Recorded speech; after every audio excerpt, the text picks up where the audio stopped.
Hello dear pedagogy students and welcome to one more video in our series How to Teach the Skills. Right now we are going to look at listening. These slides are courtesy of Professor Carlos Granados from our university. So the first task before we get started is to write down your answers to these questions in your Cornell note format. What kind of texts do you listen to? Which processes, steps do you think you carry out when you listen to someone or something?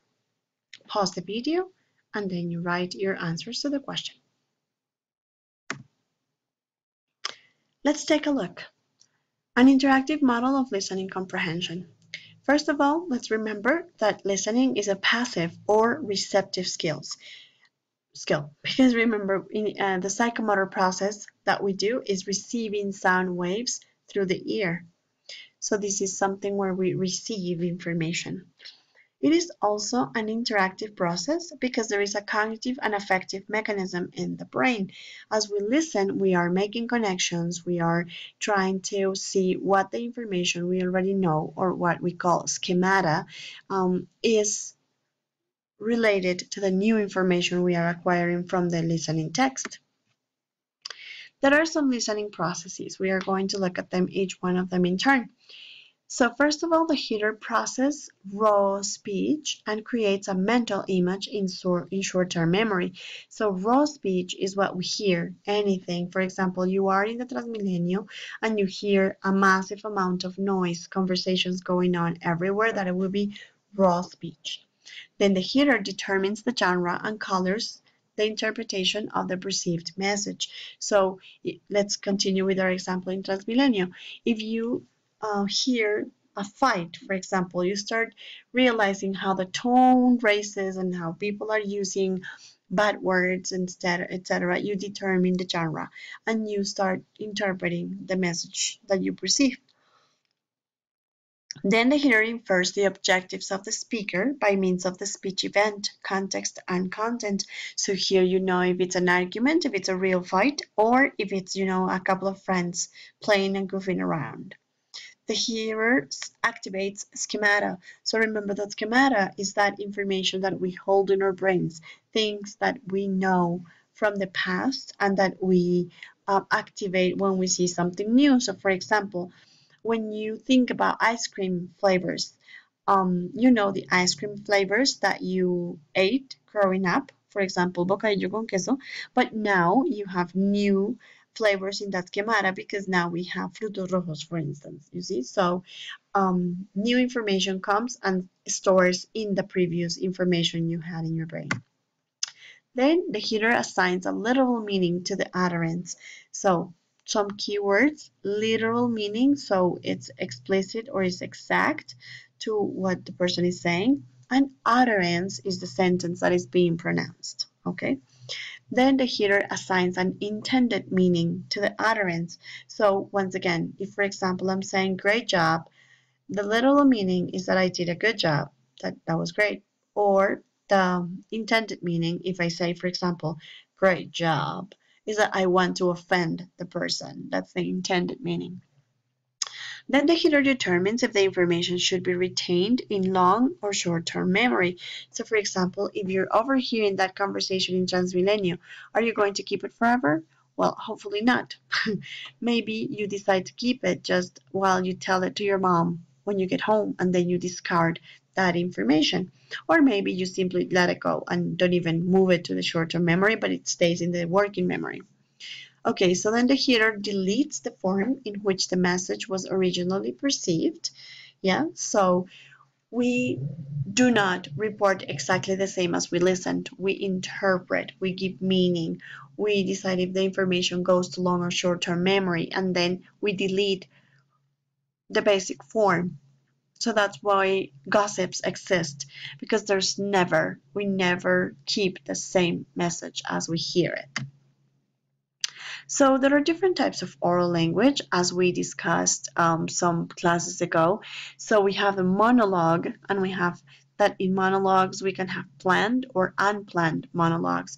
So for instance, a planned monologue would be this, when I'm giving this monologue to my computer, but it is also a dialogue later because you will hear it and you will talk to it, but it's a monologue anyway. There is also unplanned, which can be an impromptu speech, first thing, or it can be some sort of information you are asked to give about something. For example, when mothers go to the doctor with the children, there is an unplanned monologue. The doctor is going to ask you to speak about your child for 1 minute. That is an unplanned monologue. Then we have dialogue. So dialogue is interpersonal or transactional. So we can have interpersonal dialogue being unfamiliar or familiar. So that would be, for example, small talk in the bus. Oh, this bus is too full, or the weather is terrible. That would be unfamiliar. Unfamiliar would be about topics you are familiar with, but still are part of your relationships. So, for example, when you go to the university and you start talking to the people in there, people that you share classes with and that you see every day. We also have one more type of dialogue, which is the transactional. As its name indicates, the transactional type of dialogue is there for making transactions, for negotiating things. So, persuading, convincing, talking people, informing, etc. Okay, so task 2. Answer the following question in your Cornell notes format. Do you consider listening in a foreign language difficult? Why? Make a list of the reasons. Please stop the video so that you can make a list of your reasons for listening being difficult. Okay, ready? Did you say something like this? There are some causes, known causes of difficulties when listening. Some of them are clustering, the connection of different words or different syllables. Redundancy, that native speakers might say things too many times or might be redundant and we don't know all the words they're using, so we don't know that it's being redundant. Reduced forms, things like gonna, wanna, should have, would have, could have, make listening more difficult. Performance variables. So this is, for example, referring to speech acts and the different performance variables that can exist. Is it a man or a woman? Is it a conversation between two men, for instance? Is it a conversation between two women? Are there children involved? All these registers change and make listening hard. Colloquial language. So remember that colloquial language is cultural. So if you're not familiar with the place where you are, you might not understand this type of language. The rate of delivery. Some people speak faster than others, and that makes listening hard. Stress, rhythm, and intonation. This can be connected to accent. So there are different accents that have different rhythms and different intonations, and that can make it difficult for the listener. And we have interaction. Interaction is another difficulty when we listen, because if you don't understand the message, then how are you going to respond? So there are also some types of listening performance. Reactive. So reactive is repetition, is when you react to something by means of repeating. So for instance, when the teacher corrects a mistake and you say, for example, I don't know, and the car was braking, and so the teacher says braking, it's a reaction, but it's repetitive. Then we have intensive. It's when we focus on the components. So for example, here in intensive, it's when you go to the airport and you are supposed to focus on the notices and the announcements to find the flight, the gate, and the time. So you focus on the components. It's intensive listening. Now, responsive listening is about elicitation of responses. Is when you listen to answer a question, similar to a TOEFL test or an IELTS test. Then we have selective. You scan the material for specific information. So once again, for example, when you are in Transmilenio and the person says, La próxima estación es, you pay attention to that information because that is the information that is necessary for you. Then we have extensive listening, which is the global understanding of spoken language. So extensive listening is listening to whatever, listening to the world. Then we have interactive listening, which include all of the previous 5 along with speaking. So we have all the different types of listening and we speak. Now, the main question is, what type of tasks can I assign my students in class? When do I do that? At what level do I assign each one of them? So please stop the video and write your answer to those questions on the Cornell notes. So what are the principles for designing listening techniques? First of all, don't overlook the importance of techniques focused on listening comprehension competence. Some people think, oh no, students know how to listen. You know, they're already in level B2, they know. No, don't overlook that importance. It's important, it's important to provide techniques to students. You can use techniques that are intrinsically motivating. So for example, depending on the interest of your students, you can bring material that is to their interest. You can use websites like TED or Khan Academy, or you can use music to interest your students.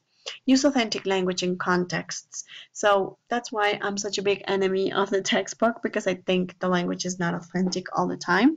In my opinion, it's posed, so students get a wrong sense of what listening in the foreign language really is. Then carefully consider the form of listeners' responses: doing, choosing, transferring, answering, condensing, extending, duplicating, modeling, conversing. How are the listeners responding to the exercise? Also encourage the development of listening strategies. This is very important. Remember, the strategies are techniques that you can use in order to be more efficient, and these are normal processes used by good listeners. So you can replicate this and teach that to the less fortunate listeners. Looking for keywords, looking for nonverbal cues, predicting a speaker's purpose, activating background information, guessing at meaning, seeking clarification, listening for gist, test-taking strategies. So you can teach your students different listening strategies. For listening, it's the best because there are too many. There are really a lot of listening strategies that you can use. Use both bottom-up and top-down listening strategies. So bottom-up sounds to words, to grammatical relationships, to lexical meanings, to a final message. So you start from the bottom up, you build up there. Then top-down is the other way around. You don't start by sounds, but you start by activating schemata, the final message, deriving meaning, global understanding, and interpretation of the text. So at different levels, you can use different different listening techniques. So there are some listening research projects that are projects with a sociolinguistic focus, projects with a psycholinguistic focus, projects with a training focus, and projects with a curriculum focus. So this is a research that has been done about listening mostly. So if you are thinking about doing listening for your research, think twice to see what hasn't been done. Okay, so I hope this was illustrative. Now you are ready for the next video.